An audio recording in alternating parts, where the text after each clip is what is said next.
사람을 죽였거든. 어떻게? 영화 친구 김시사. 경찰 동식은 급하게 조명으로 사람을 찾고 갈대밭에 넘어진 남자는 그곳에서 무서운 것을 발견하는데 달빛에 스르르 반사되는 그것. 이 이야기의 시작점이자 끝. 기도하듯 두 손을 모은 백골. 급히 장소에 도착한 동식은 수십 년 동안 기다린 그놈이 돌아왔다는 사실을 직감합니다. 과연 이 갈대밭엔 어떤 비밀이 있는 걸까요? 아유, 전생에 형님은 뭔 덕을 쌓았길래 유연이 같은 딸을 낳았을 거. 20년 전 마냥읍 피아노면 피아노, 공부면 공부까지 잘하는 동생 유연을 둔 오빠 동식. 함께 노래는 얼어 죽을 이동식, 이제 그만하고 가라. 라이브 카페에 노래를 틀고 자유롭게 기타를 치는데 참 철없는 친구입니다. 결국 밤늦게까지 집에 안 들어가자 동생 유연은 오빠 걱정이 한가득인데 오빠 어디야? 오늘도 안 들어오면 정말 큰일 날 듯. 오빠의 부름에 나가는 유연. 밤늦게 시골길을 걷는 그때 갑자기 꺼지는 전봇대 조명들, 그리고 다음날 집 앞에 발견된 손가락을 보고 깜짝 놀라는 동식과 유연의 엄마. 이후로 동식은 유연을 보지 못했고 20년이 지나 경찰이 된 동식은 아주 까다롭게 공무 수행 중입니다. 5년 이하의 징역 또는 3천만 원 이하의 벌금에 처한다. 나 징역 살아 그럼? 미용실에 도박장을 차린 아주머니들이 아주 혼쭐이 나네요. 그때 외제차를 타고 도로를 지나 경찰서 안으로 들어온 미남. 처음 뵙겠습니다. 마냥파출소에 전임 발령받은 경위 한주원입니다. 뜬금없이 이런 외진 동네에 인력이 충원된 것도 신기한데 무려 한주원 경위 27세 무녀 동남 경대 수석 입학 수석 졸업. 스펙이 어마어마합니다. 그런데 이런 사람이 이런 곳에 왜 발령을 받은 걸까요? 게다가 아버지가 차기 경찰청장! 부친이 본청 차장님. 그 소리를 듣는 동식의 표정이 오묘하네요. 알고 보니 그 한기환 차장은 예전에 동식의 여동생이 실종된 사건의 수사를 담당한 경찰이었는데 어느 순간 수사를 중단해버렸죠. 그때 연락이 안 된 아들의 실종 신고를 하러 들린 시민. 저 사건은 그러니까 여성이잖아요. 선생님 아드님 얘기하시는 거고. 남자는 뭐 살해당하지 않을 거란 보장 있어? 신고해드릴게요. 그런데 가출 신고를 해주는 동식에게 화가 난 시민은 실종 신고를 해달라 말하는데 가출인이라니 실종이라고. 난 실종 신고하러 왔다니까. 대한민국 어느 파출소, 지구대, 경찰서, 경찰청에 가셔도 선생님 아드님은 아니 뭐 따님이라고 하더라도 실종 신고 못합니다. 대한민국에선 특별한 경우를 제외하곤 곧바로 실종 신고가 불가능했죠. 그러니까 정말 실종이 됐다고 하더라도 가출 신고를 거쳐야만 했습니다. 이걸 묘하게 지켜본 한주원. 둘은 이후로 계속해서 묘한 신경전을 벌이는데요. 차가 이 동네에 한 대도 없는 거라 눈에 잘 띄겠네. 그래서요? 이 둘은 왜 이토록 서로를 경계하는 걸까요? 그런데 어쩌다 보니 같은 조가 되고만 동식과 주원. 오케이, 결정했어. 한주원, 이동식 1조. 네? 예? 함께 순찰을 나가는데 동식은 마치 주원이 왜 이곳에 왔는지 아는 것처럼 이상한 말을 합니다. 경위님, 조심하세요. 여긴요, 비밀이 없어. 어디서 누군가 다 보고 있거든.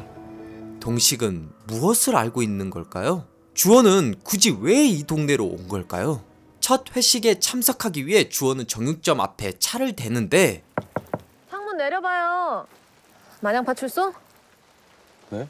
아무리 저게 깡통이라도 경찰 이 앞에다 주차하면 안 되죠. 거기서 정육점 주인 제이를 만나게 됩니다. 그런데 동네가 작다 보니 CCTV가 많이 고장난 것 같은데요. 이러다가 20년 전처럼 사람이 실종되면 어쩌려고 그러는 걸까요? 정육점에 들어간 주원은 고기를 야무지게 써는 동식을 보게 되는데 칼솜씨가 보통이 아닌데요?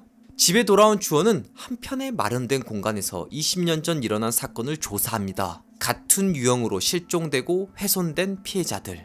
주원은 그 중심에 이동식이 있다고 생각합니다. 그가 숨겨진 괴물이라고 말이죠. 그런데 자신의 동생까지 실종된 이동식이 그런 짓을 저질렀다는 게 말이 되는 걸까요? 동생을 찾는 현수막을 거는 동식을 바라보는 주원. 그런 주원을 의식하는 동식. 그때 할배! 맨날 사라지는 동네 할아버지를 갈대밭에서 찾다가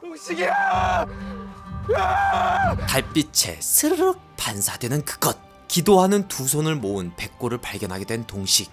그런 동식을 바라보는 주원. 하지만 주원은 백골 손에 끼워진 반지를 보고 흠칫 놀랐는데 실은 며칠 전 자신에게 정보를 건네준 사람이었죠. 슬쩍 발을 빼는 주원에게서 무언가를 느낀 동식. 기다린 그놈이 돌아왔다는 사실을 직감합니다. 한주원, 당신 이 여자 누군지 알지? 하지만 이렇게 과잉대응하는 동식을 강하게 의심하는 주원.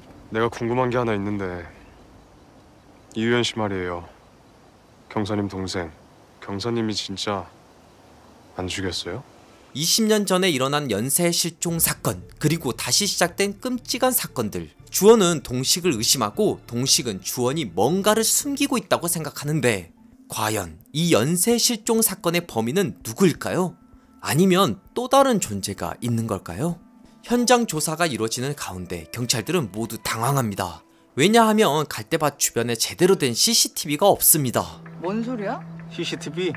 우리 만양읍 주택가도 턱없이 부족한데 갈대밭까진 못 갈죠. 20년 전에 여기서 그런 사건이 있었는데 여전히 20년이 지난 지금도 똑같은 상황. 20년 전 동식은 갈대밭에서 발견된 기타 피크로 인해 강력한 용의자가 됐었는데요. 아니 우리 동식이 아니에요.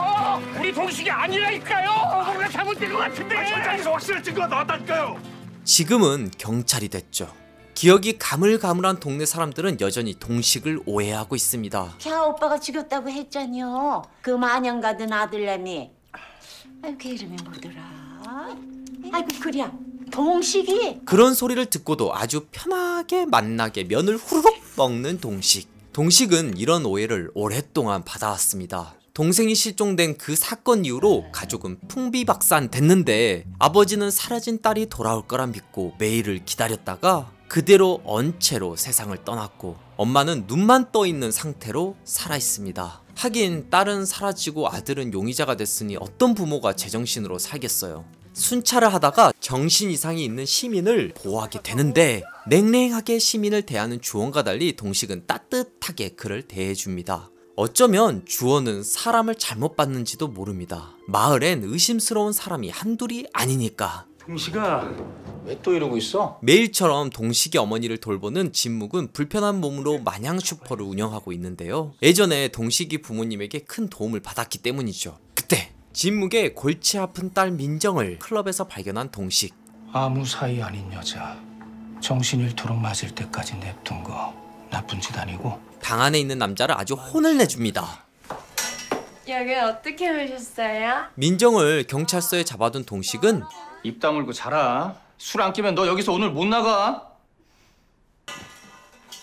진묵의 딸이 철없이 보여도 동식을 잘 따르네요. 동식이 물까지 대접해주며 돌보는 민정. 이미 가족을 잃은 동식에게 민정은 어쩌면 친동생 같은 존재일 겁니다. 그러면서도 동식은 절친한 형사로부터 광역범죄 수사대가 은밀하게 움직이고 있다는 정보를 듣게 되는데요. 그렇다는 건? 광수가 담당이 되어야 했다는 건 피해자가 한 명이 아니다.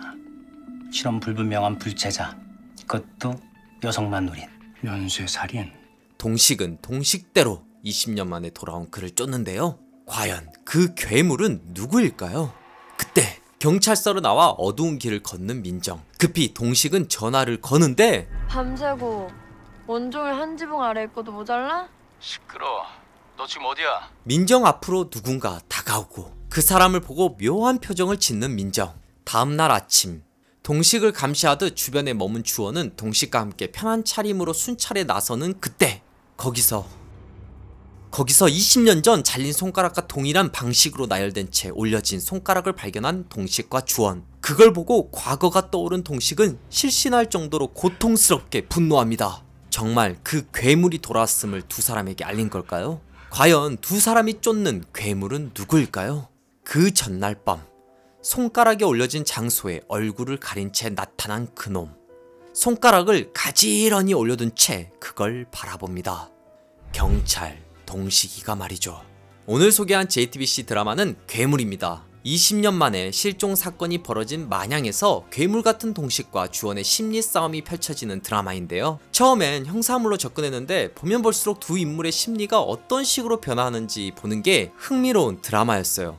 저 역시 아직 2화까지만 본 상태라서 이 이야기가 어떤 식으로 흘러갈지, 특히 2화의 마지막 장면에서 손가락을 둔 범인이 동식이라는 걸 안 순간부터 멘붕에 빠진 상태라 도무지 감이 안 잡히는데요. 아마도 그건 신하균과 여진구의 흔들림 없는 연기가 몰입도를 높였기 때문 아닐까라는 생각이 들어요. 특히 괴물에서 가장 인상적이었던 장면은 의자를 왔다 갔다 움직이며 동식을 연기한 신하균이 고개를 앞뒤로 흔드는 장면인데, 이보다 더 동식을 잘 표현한 연기가 녹여진 장면이 있을까라는 생각이 들어요. 이 순간 동식은 어떤 경계선에서 경찰인지 사람인지 괴물인지 알 수 없는 존재라는 느낌을 주는데요. 정말 속내를 알 수가 없는 인물이죠.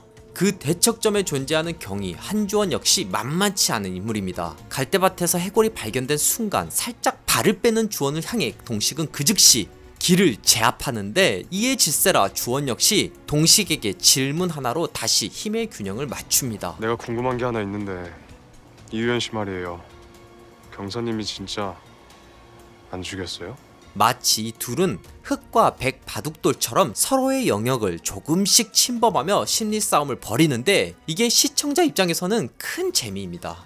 오늘 영상은 여러분들이 바로 3화를 볼 수 있게끔 1, 2화를 다루고 있어요. 이제 막 2화가 끝난 시점인데 이 괴물이 동식이 아니냐는 강력한 증거가 등장하는데, 또 그렇게 단순할 것 같진 않아서 계속 작품을 지켜봐야 할 것 같아요. 곧 3화가 방영될 것 같은데 여러분의 시청 소감도 궁금하네요. 그럼 저는 다른 작품으로 금방 다시 돌아올게요. 앞으로도 재밌고 유익한 영상을 계속 시청하고 싶으신가요? 지금 보고 계신 영상 바로 밑에 구독 버튼을 꾹 눌러주시고 그 옆에 종 모양을 누른 후 전체로 설정해주세요. 여러분의 마음 하나하나가 김시선 채널을 지속하는 가장 큰 힘이 됩니다. 항상 고민하고 노력하겠습니다.